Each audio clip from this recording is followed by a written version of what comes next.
예. 저희는 사순절 세 번째 주일 말씀을 같이 나누려고 합니다. 이전에 소개를 드렸던 것처럼 주일 설교는 저희가 주간 중에 하는 묵상과 짝을 이루고 있습니다. 네, 저희 묵상의 세 번째 주제가 뭐냐면 예수님을 따르는 제자로서의 삶이 어떤 것이어야 하는가에 대한 얘기로 이제 묵상이 넘어가는데요. 그것과 짝을 이루어서 오늘은 그러면 제자로 산다라는 것의 무게가 어떤 것인가라는 얘기들을 좀 같이 생각해 보려고 합니다. 여러 가지 본문들을 좀 생각을 했다가 오늘 본문을 좀 택했는데 제가 제 설교 원고를 보내면서도 잠깐 기도 부탁을 드렸던 것처럼 이번 주 중에 그리고 이 말씀을 묵상하면서 제 속에 너무 하고 싶은 얘기들이 많았어요. 그래서 오늘 얘기가 너무 길게 가지 않고 시간 안에 끝날 수 있었으면 좋겠습니다. 오늘 아까 동은자매님이 읽어주신 그 비유의 얘기는 사실 배경이 있죠. 그 배경에 대한 스토리를 잠시 좀 같이 생각해 보면서 오늘 얘기를 시작했으면 좋겠습니다. 오늘 그 비유의 배경이 된 스토리 속에는 두 인물이 나옵니다. 첫 번째 인물은 누구냐면 예수님을 초대한 시몬이라는 사람이죠. 예수님을 초대한 시몬을 오늘 성경은 바리새인이다라고 소개하고 있습니다. 여러분들도 잘 아시듯이 바리새인이라는 사람들은 누굽니까? 바리새인이라는 사람들은 예수님 당시에 예수님과 가장 많이 부딪히고 각을 세웠던 그룹의 사람들입니다. 그런데 오늘 시몬이라는 사람이 바리새인이다라고 소개하고 있고 바리새인인 시몬이 예수님을 자기 집에 초대했다라고 성경이 얘기하는 것이죠. 오늘도 우리가 예배 끝나고 원래는 안 목사님 댁에 같이 다 모이기로 했잖아요. 안 목사님 댁이 우리 교회 식구들 원래 다 초대를 했는데 제가 중간에 이제 오늘은 안 모였으면 좋겠습니다. 딜레이 하시면 좋겠습니다 하고 안 목사님하고 통화를 했습니다. 왜 그랬냐면 그 집 아이들이 좀 아팠고 또 토요일 날에 안 목사님도 컨디션이 좋지 않더라고요. 그래서 제가 그걸 보고 이거는 무리가 되는 것 같다라고 제가 다음번에 모이죠라고 얘기를 해서 연기가 됐는데 예, 누군가를 손님을 초대한다라는 거는요 품이 많이 드는 거예요. 그죠?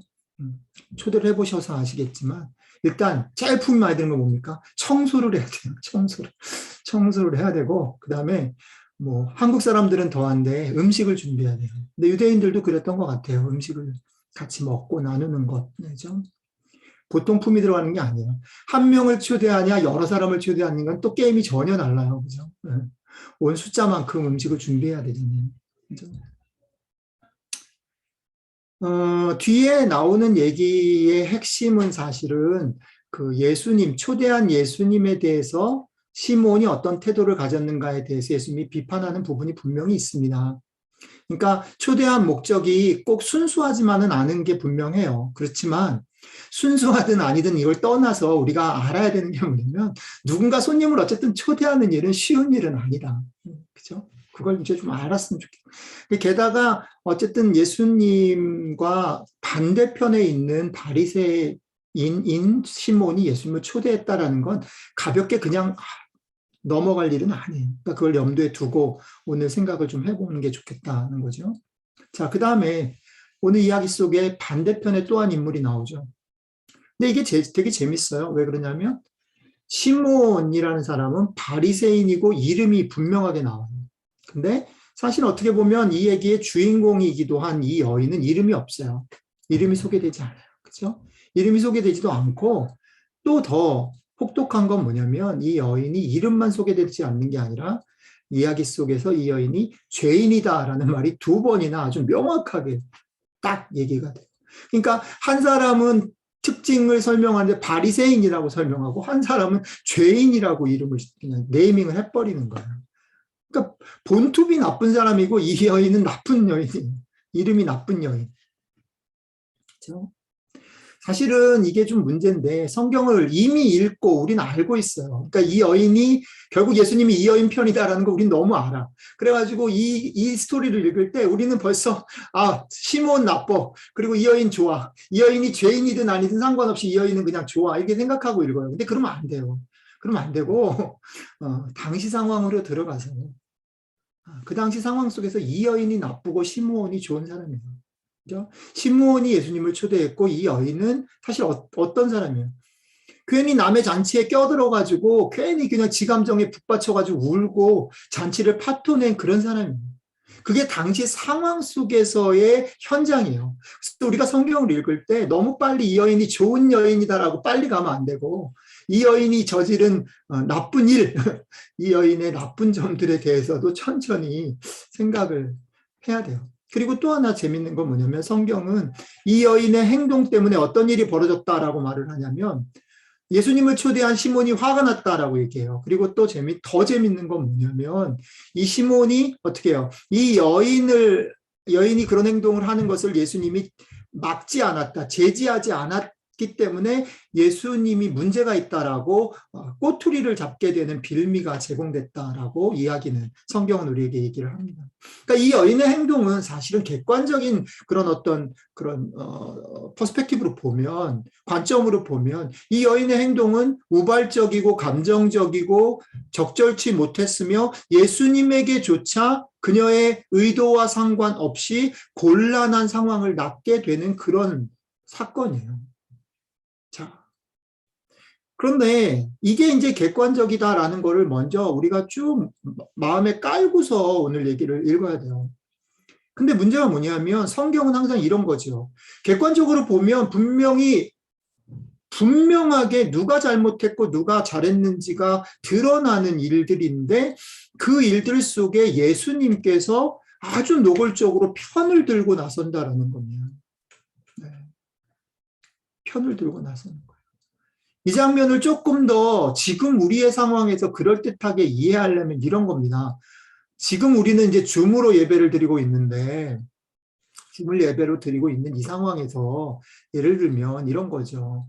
갑자기 주민이가 막 소리를 지르고 울고 넘어가는 거예요. 그러니까 제가 설교한 소리도 하나도 안 들리고 제 찬양 소리도 하나도 안 들리고 안 목사님도 사회를 보다가 당황스럽고 막 이런 상황이 벌어진 겁니다, 여러분. 그래도 주민이는 우리가 아는 애니까 괜찮아요. 근데 이게 어떤 상황이냐면 줌에 갑자기 어떤 사람이 툭 들어온 거예요. 그래가지고 막 우는 거지. 그리고 예수님 막 찾고 예수님 부르고 막 우는 그런 상황이란 말입니다. 우리가 예배를 더 이상 진행할 수 없는 상황이 벌어진 거예요. 그런데 알고 보니 그 여자가 유명한 여자더라 이거죠. 이런 상황인 겁니다. 근데 우리를 더 당황스럽게 하는 것은, 그러니까 여기까지 우리가 객관적으로 천천히 이 상황 속에 들어가서 볼 때에 그 예배를 망친 이 여인의 행동 자체가 우리를 당황스럽게 하는 것이고요. 그런데 그거보다 더 당황스러운 일이 벌어진 거죠. 뭡니까? 예배를 망친 이 여인에 대해서 예수님께서 어떻게 해요? 노골적으로 편을 들고 나서신다라는 거예요. 그죠? 그러면 우리는 이거를 이제 고민을 해야 됩니다. 이제. 어떻게 예수님은 편을 들 수 있었을까? 이거죠. 어떻게 편을 들 수 있었을까? 도대체 그리고 그 편을 드신 그 사건을 지금 누가가 우리에게 뭘 얘기하기 위해서 소개하고 있는가? 이걸 이제부터 고민을 해야 됩니다. 이제부터.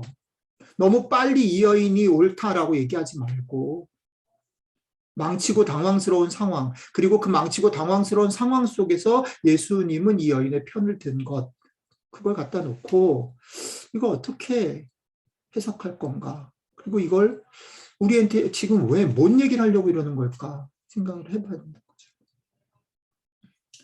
그래서 일단은 여인의 입장에서 이걸 한번 정리를 해볼 필요가 있다. 이런 생각이 드는 거죠. 오늘 사건 속에서 여인은 사전에 예수님과 어떤 일이 있었는지에 대해서 사전 설명이 자세하게 소개되고 있지 않아요. 우리는 잘 알지 못해요. 어떤 일이 있었는지. 그런데 어쨌든 우리가 예수님의 얘기 속에서 우리가 대강 이렇게 추측할 수 있는 건 뭐냐면 이 여인이 죄인이었고 그 죄인이었던 자리에서 예수님을 통해서 그 죄인됨을 벗어날 수 있었다. 예수님은 그렇게 표현하죠. 탕감을 받았다. 그 탕감 때문에 이 여인 마음속에는 뭐가 있어요? 예수님을 향한 깊은 감사와 사랑의 감정이 있었다라고 우리는 추측할 수 있습니다. 여인이 예수님을 향하여 느낀 감격과 감사는 여인의 입장에서 보면 어떤 식으로든지 표현되어져야만 하는 거예요. 표현되지 않고는 견딜 수 없는 그런 것이었어요. 심지어 여인의 입장에서 보면 자기가 그걸 터뜨리거나 자기의 감정을 표현하고 난 다음에 어떤 반응이 일어날지 어떤 결과가 일어날지 고려하지도 못할 정도로 강력한 거예요. 여인의 입장에서 보면. 그리고 아까도 말씀드렸듯이 여인의 이런 태도와 행동 그리고 여인의 감정에 대해서 예수님은 오늘 우리가 읽은 비유를 통해서 더 많이 탕감받은 사람이 더 감사할 수밖에 없다라는 결론을 시므온의 입을 통해서 유도해내고 있어요. 그런데 오늘 이 여인의 입장에서 이런 건데 이거를 갖다가 우리가 사건을 쭉 읽어나가다 보면 흥미롭게 여겨지는 지점이 있는데 그게 뭐냐면 이런 거죠. 아까 동원자매님 읽어준 성경 본문 속에 예수님이 비유를 얘기했는데 재밌는 게 뭐냐면 50데나리온 빚진 사람이 있고 500데나리온 빚진 사람이 나오잖아요. 그리고 그거는 실제로 그 비유는 누구를 지칭하고 있는지가 너무 분명한 거예요. 그죠? 50데나리온은 시므온이고 500데나리온은 이 여인이에요. 그죠? 근데 이게 왜 흥미롭냐면 50데나리온이든 500데나리온이든 예수님 입장에서는 둘 다 빚을 진 거예요. 그런데 그 50데나리온에 해당되는 시므온은 자신이 어떻게 생각하고 있냐면 자기는 50데나리온이든 5데나리온이든 빚을 안 졌다라고 생각하고 있다는 거예요. 빚을 안 졌다라고 생각합니다. 그거 되게 흥미롭죠. 그러니까 그런 맥락의 시므온이 있기 때문에 예수님께서 아까 읽은 본문의 뒤쪽에 그 비유 뒤쪽에 그걸 설명하면서 시므온 너는 내가 들어왔는데 물도 안 주고 씻어주지도 않고 뭐 그리고 여인은 오히려 나를 환영했고 씻어줬고 뭐 이렇게 대조해서 그 얘기를 사실 예수님이 하고 싶으신 거잖아요. 그런데 그렇게 된 근거가 뭐냐면 시므온 자신이 자기가 빚진 자라는 사실을 인식하지 못하고 있다라는 거에서 출발하고 있다는 거예요. 자, 처음에 제가 시므온을 소개할 때 바리새인이고 그는 예수님을 초대했다라고 설명했어요. 우리가 이 부분을 가볍게 여기면 안 된다라고 설명드렸어요. 시므온은 제가 볼 때는 대단히 예의가 바른 사람이에요. 시므온은 대단히 적절하고 나이스한 사람입니다. 격과 예를 갖춘 사람이고 객관적으로 형식적 모양을 취하고 있는 사람입니다. 그런 삶을 살아가고 있는 사람이에요. 겉으로 보기에는 시므온을 책잡기가 쉽지가 않아요. 심지어는 자기의 적일 수도 있는 존재를 품는 것처럼 초대해서 대화를 나누고 무언가 토론을 할 정도의 유연성을 가지고 있는 사람이에요. 그런데요, 예수님은 어떤 것을 지금 포인트 아웃하고 싶으냐면 지적하고 싶은 거냐면 너희가 아무리 예의 발라도 너희가 아무리 나이스해도 너희가 아무리 객관적으로 겉으로 흠잡을 데가 없다 할지라도 더 중요한 게 있는데 그게 뭐예요? 네가 초대한 사람과 교감을 하고 있느냐 하는 거예요. 그런데 내가 볼 때 너의 문제는 교감을 안 하고 있다. 왜 교감을 안 하고 있을까? 너는 너 자신이 완벽하다라고 생각하고 너 자신이 빚진 게 없다라고 생각하고 있기 때문에 너는 교감할 마음이 없는 게 문제다라는 거예요. 여러분, 우리가 이걸 다시 한번 깊게 생각해 봐야 돼요. 우리는요, 자꾸 어디에 매이냐면요. 우리가 살고 있는 세상이 우리를 어디로 자꾸 드리븐 시키냐면, 우리를 어디로 몰아가냐면요. 삶의 결과들과 우리가 결국 성공할 거냐 아니냐, 우리가 어느 정도의 부를 가질 수 있느냐 아니냐, 우리가 어느 정도의 괜찮은 직장을 가질 수 있느냐 아니냐, 우리 아이들이 어느 정도 괜찮은 학교를 진학할 수 있느냐 없느냐, 이것에 우리의 관심들을 모아가요. 우리가 이 경쟁에서 이길 수 있느냐 없느냐, 우리가 남들에게 흠을 잡히지 않을 만하냐 아니냐에 우리의 관심들을 집중시키고, 그러기가 쉽지가 않아. 그러니까 그거를 애를 써서 해야 돼라는 것으로 우리를 몰아가요. 그러면서 뭘 빼뜨려요?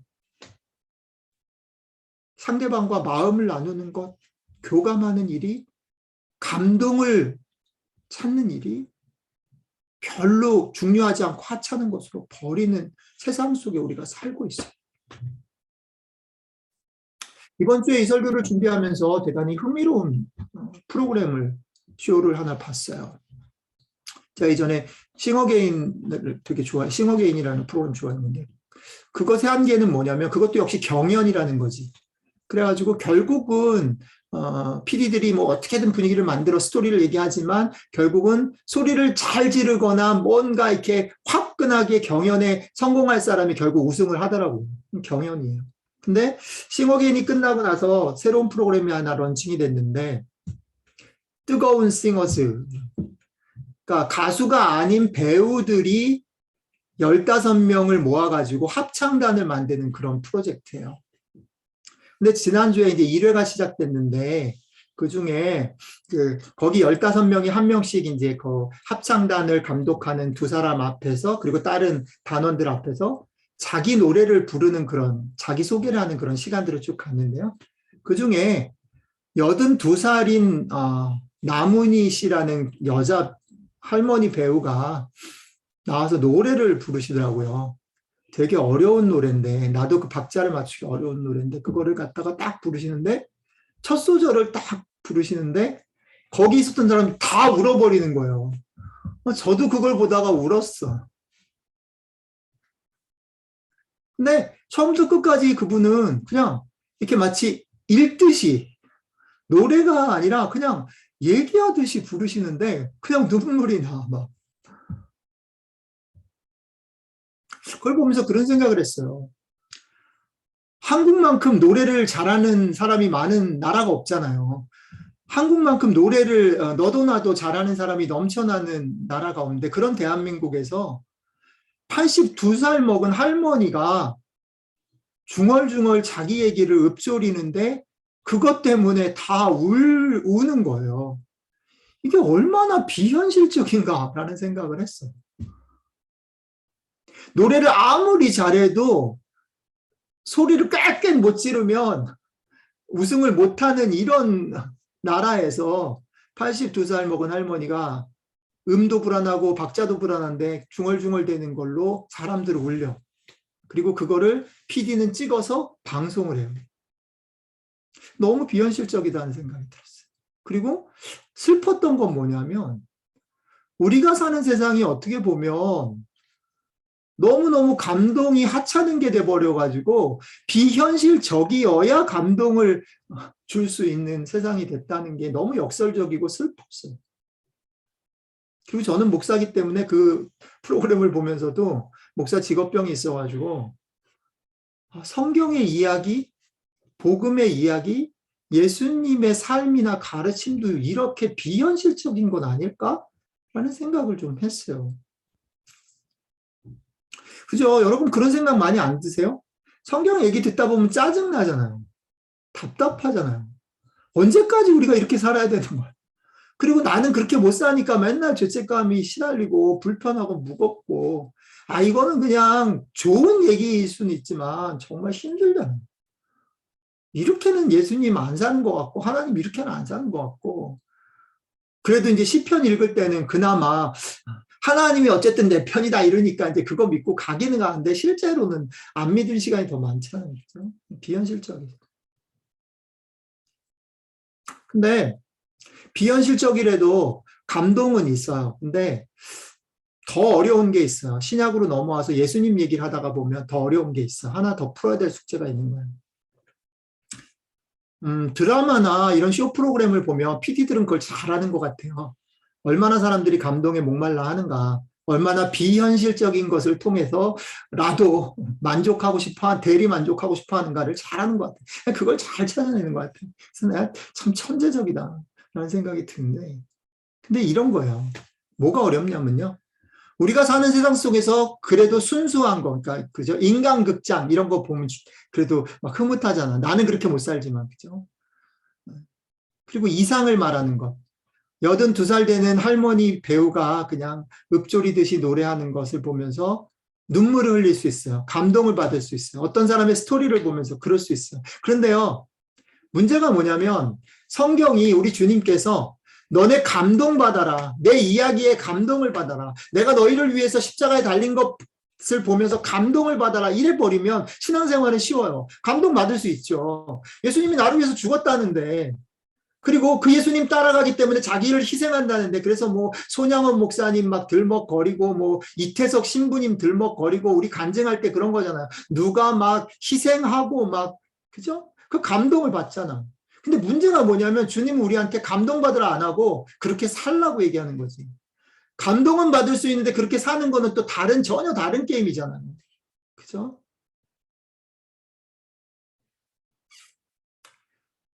우리 부모님 세대에는요, 그 감동이 아니라 그 감동이라도 붙잡고 이 비현실이 현실이 될 수 있다라는 거라도 붙잡고 살아야 되는 그런 시절이 있었어요.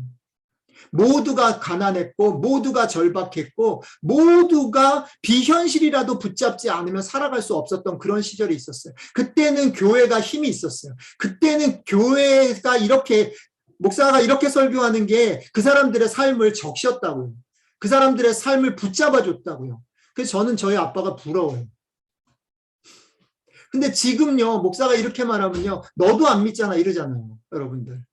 여러분들도 안 믿고 저도 안 믿는다고요. 왜요?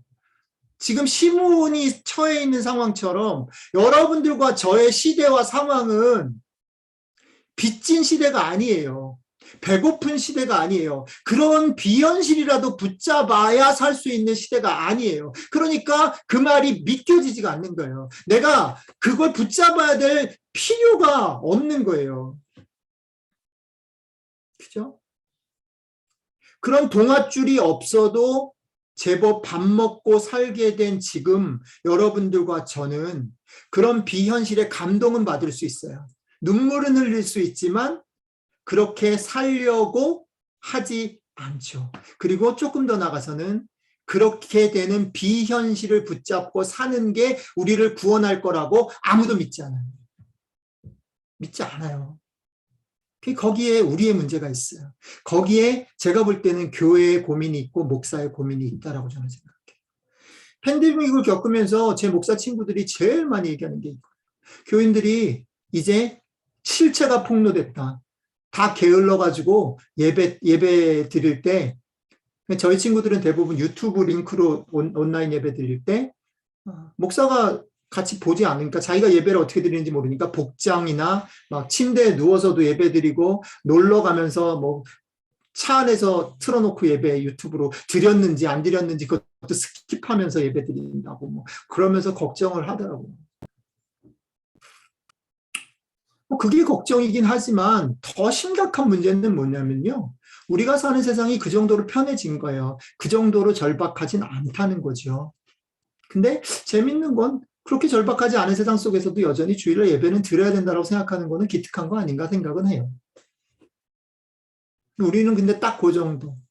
딱 그 정도. 여러분, 신앙으로 산다는 말이요. 결코 쉬운 게 아니라는 얘기를 하고 싶은 거고, 신앙으로 산다는 게 우리 시대에는 훨씬 더 무게가 무거워졌다라는 얘기를 좀 하고 싶은 거예요. 그럼 우리는 어떻게 살 건가라는 얘기를 해야 되겠죠. 그래서 다시 여인의 얘기로 좀 다시 돌아가고 싶어요. 성경 얘기로 다시 돌아가고 싶어요. 제가 볼 때 이 여인의 얘기 속에서 앞에도 조금 정리했지만 한 번 더 정리를 하자면 여인의 얘기 속에 두 가지 얘기가 우리한테 힌트를 주는 것 같아요. 첫 번째는 이거예요. 어쨌든 간에 이 여인한테는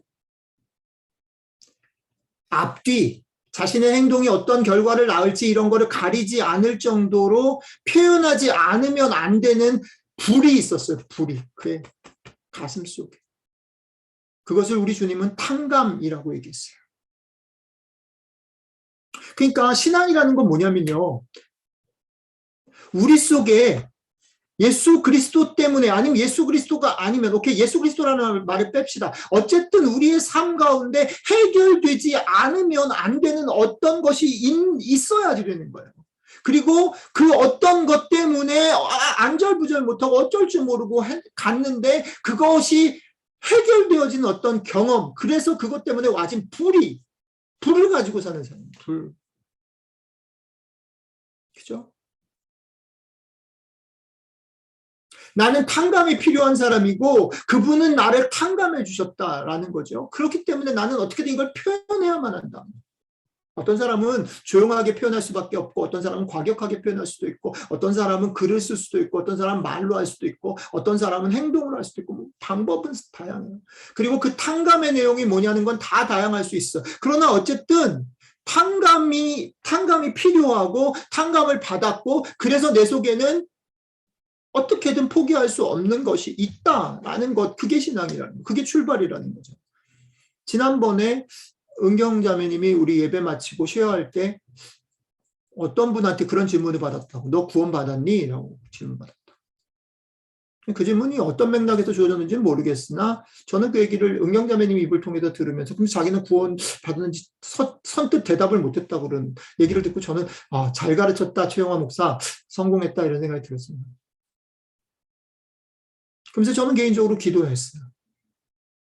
은경자매님의 삶을 보면서 그리고 우리들의 삶 속에서요.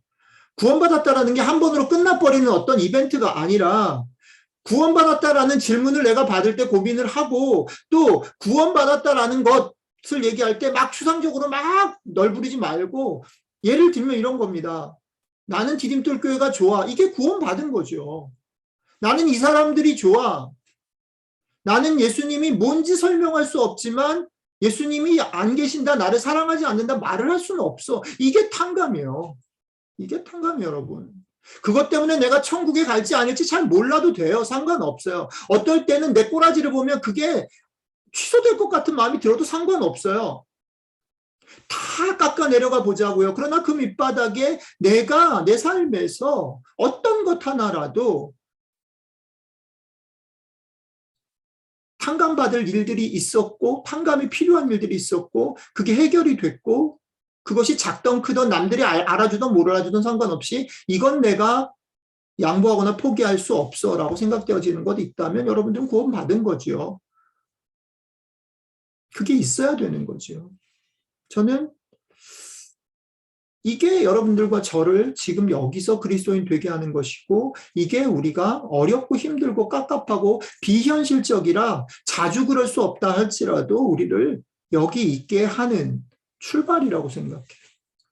두 번째가 있어요. 재밌는 부분인데 이 여인이 있잖아요. 탕감을 받았잖아요. 이 여인한테 이게 너무 소중하고 중요한 거거든요. 그러니까 앞뒤 가리지 않고 뭔가 표현을 해야 되는 일인데 이 여인이 결국 해가지고 자기 온몸을 불살라가지고 이 여인으로서는 표현 안 할 수 없는 지경에 이르러서 터트린 그 일이 뭐예요? 그 내용이 뭐예요? 남의 잔치 깬 거잖아요. 그죠? 남의 잔치하는데 들어가가지고 울고 자기 있던 기름 쏟아 붓고 그 소동을 일으킨 거예요, 여러분. 엄청난 게 아니에요.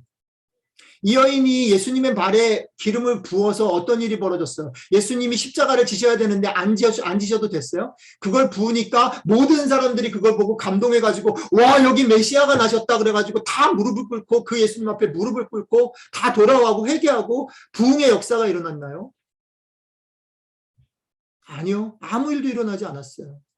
오히려 시므온의 항의만 있었어요. 예수님만 난처해졌어요.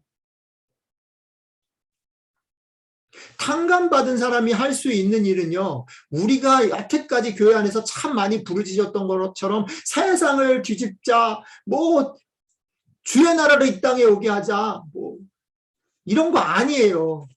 세상을 바꾸는 일이거나 엄청난 것이 아니라 그냥 내가 그 불이 있는데 내가 어쩔 수 없어가지고 내가 구체적으로 이거를 표현 안 하면 죽을 것 같아서 앞뒤 가리지 않고 그냥 표현하는 거예요. 아주 사적으로.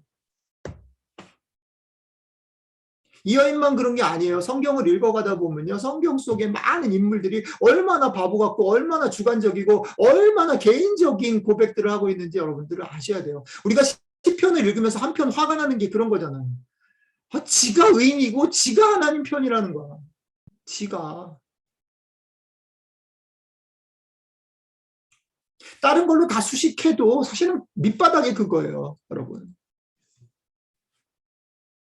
성경이 만약에 예를 들어서 이 여인이 그렇게 떠난 후에 대단히 역사에 길이 남는 인물이 되었다.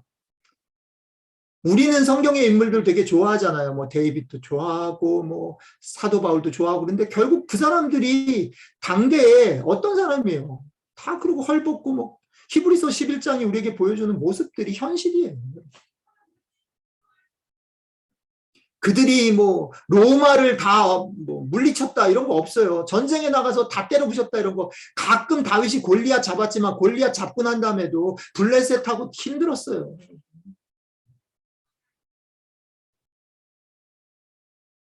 저는 이렇게 생각해요. 이 여인으로 돌아가 봅시다. 이 여인이 이 사건을 벌이고 난 후에 어떻게 살았을까? 성경이 얘기하지 않는데 우리는 거기로 따라가 보면 이 여인은 어쩌면 그러고 난 다음에도 예수님 열심히 쫓아다니고 막 불살랐으면 아마 성경에 한 줄이라도 있겠지. 근데 그런 거 없고 이 여인은 또 자신의 일상 속에서 그냥 갈등하고 고민하고 비틀대고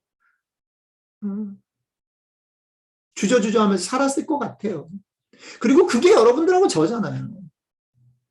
근데 우리가 기억해야 되는 거 한 가지 있어요.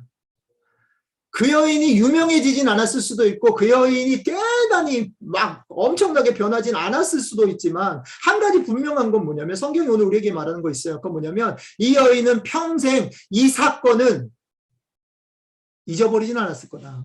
그치? 이 불을 지워버릴 수는 없었을 거다. 그죠?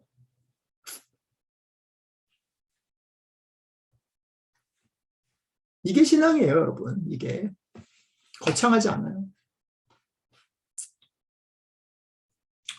마지막 얘기만 하고 이제 마무리하겠습니다. 지난주 우리 쉐어할 때 오늘은 은경자매님 안 오는 날이라 은경자매님 얘기만 계속 해요. 은경자매님이 그런 얘기를 했어요. 자기가 욥기를 다 읽었는데 되게 이상하다고. 욥기 끝에 됐는데 되게 실망했다고. 저는 그 얘기 듣고도 잘 가르쳤다 내가 계속 그 생각했어요. 그래가지고 내가 지난주에 부랴부랴 주일날 막 그 오더 해가지고 제가 좋아하는 부산의 김기현 목사님이 최근에 따끈따끈 저도 못 읽은 욥기에 대한 책을 쓰셨는데 그걸 선물로 붙였어요. 도착했다 그러더라고요. 그래서 도착했다는 얘기 들으면서 제가 뭐라 그랬냐면 은경자매님 은경자매가 저한테 얘기했어요. 이거를 읽고 좀 답을 찾았으면 좋겠어요 목사님. 그렇게 답했어. 내가 답 못 찾을걸요 아마. 그건 제 말이 아니라 그 책을 쓴 김기현 목사님이 자기 서문에다가 썼어요. 답을 못 찾을 거라고. 성경은 그런 책이 아니라고. 많은 사람들이 성경에 대해서 이렇게 오해해요. 성경은 우리 삶의 문제에 답을 준다라고. 아니요. 성경은 우리 삶에 답을 주지 않아요. 성경은 우리 삶에 기적을 주지 않아요. 성경은 우리 삶의 모든 문제를 해결하는 만능 열쇠가 아니에요. 근데 저는 이게 되게 아이러니하다라는 생각이 들어요. 역설이라고 생각해요. 왜냐하면 우리가 살고 있는 세상, 뭐 그게 포스트 모던이라는 말이어도 좋겠고 아니면 뭐 상대주의에 찌들은 뭐 팬데믹 이후에 우리의 삶의 모습들에서 우리들의 시대 정신, 우리들이 살고 있는 삶이랑 너무 잘 맞아요. 성경이. 저는 이게 할렐루야야. 너무 신나. 왜 그러냐면요. 여러분, 우리가 사는 시대에 이런 때가 있었잖아요. 무언가 우리의 멘토가 필요하고 우리의 영웅이 필요하고 우리의 지도자가 필요하고 누구를 쫓아갈 것인가 깃발이 필요하던 시대가 있었어요. 근데 왜 그때 그랬냐면 그때는 정보가 소수의 지식인이나 그런 이렇게 리더들에게 집약됐어요. 많은 사람들이 그 정보를 갖기가 힘들어요. 일제시대 때 많은 사람들이 변절했던, 지도자들이 변절했던 이유가 뭐냐면 일본이 절대 망하지 않을 거라고 생각했거든요. 그런데 꿋꿋이 지킬 수 있었던 몇 그룹이 있었어요. 그들이 지킬 수 있었던 이유 중에 하나가 뭐냐면 그들은 일본이 지금 망하고 있다라는 정보를 먼저 들을 수 있었어요. 그러니까 버틸 수 있었어요. 여러분, 그런데 지금 우리의 세상을 봐요. 팬데믹 코로나 상황에서 여러분들 잘 보세요. 와, 뭐가 그렇게 전문가들이 다 많아. 어떤 사람은 주사 맞으면 안 된다라고 하는 그 증거를 막 수만 가지를 얘기해. 어떤 사람은 백신을 꼭 맞아야 된다라는 얘기를 수만 가지. 한국의 대통령 선거가 끝났는데 그거를 위해서도 오만 얘기들이 막 사방. 여러분, 우리가 이제 정보가 없는 세상이 아니잖아요. 그죠? 자녀들 키우는데 정보가 얼마나 많아요. 돈 버는 데 관한 정보는 얼마나 많아요. 심지어는 건강을 위해서 어떻게 살 것인가. 제가 지엄마를 부러워하거나 놀라워하는 게 뭐냐면 하루에도 몇 가지씩 찾아가지고 당신 이래야 살아 뭐 이러면서 얘기하는 게 너무 많아. 어디서 봤어? 유튜브. 그렇죠? 너무 많아, 너무 많아. 그러니까요, 모든 사람들이 이제 더 이상 지도자가 필요 없어요. 선생이 필요 없어요. 깃발이 필요 없어요. 그죠? 그게 우리가 사는 세상이에요. 그러니까 정답이 필요 없어요. 그러니까 여태까지 성경이 정답이라고 생각했는데 성경이 정답이 아니어야 이 시대 정신에 맞아요. 정답을 얘기할 필요는 없어요. 정답은 이제 깔려 있어요. 그런데 문제가 뭐냐면요. 그 정답 중에 내 가슴을 건드리고 내 삶을 던질 만한 것이 없어요. 거기다 목숨을 걸 만한 것이 없어요. 근데 성경은 그거래요. 복음은 저는 그거라는 것이라고 생각해요. 그리고 복음은 어디까지 우리를 밀고 가냐면 그것이 나를 건드려서 내 속에 불을 줄 뿐 아니라 그 불 때문에 내가 할 수 있는 한 최선을 다해서 거기로 가려고 내 삶을 끌고 가요. 그게 성경이에요.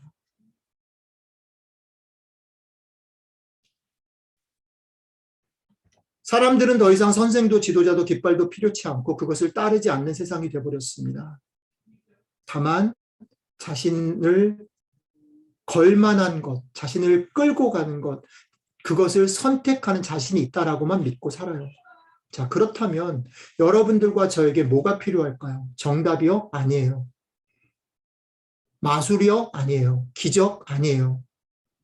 여러분들과 저는 이제 제법 똑똑해요. 제법 괜찮게 살아요. 우리에게 필요한 거는요, 수많은 정보가 아니라 마술이나 기적이 아니라 내가 내 삶을 걸 만한 것, 내 삶을 흔들 만한 탕감받은 그것. 그리고 그것이 내 속에 있다면 그걸로 대단한 일을 하려고 하는 게 아니라 내 삶에서 그 삶을 지키고 그 가치를 지키고 그 방향으로 살기 위해서 걸어가는, 묵묵히 걸어가는 삶. 어쩌면 되게 역설적으로 그러기 때문에 어쩌면 우리에게는 대단히 기본적인 아침 묵상과 기도가 필요한 거예요. 그 불을 꺼뜨리지 않기 위해서. 그 불을 내 삶을 비추는 작은 등이 되게 하기 위해서. 사랑하는 기독교 성도 여러분, 이번 한 주 또 우리가 아침마다 묵상하고 아이들과 같이 암송을 할 때 이것이 여러분들에게 일용할 양식이 되기를 축복합니다. 그리고 여러분들의 삶에 어떤 경우에서든지 간에 여러분들의 삶에 여러분들을 만나셨던 그 하나님의 그 불이 꺼지지 않는 연료가 되기를 주님의 이름으로 축복합니다. 기도하겠습니다.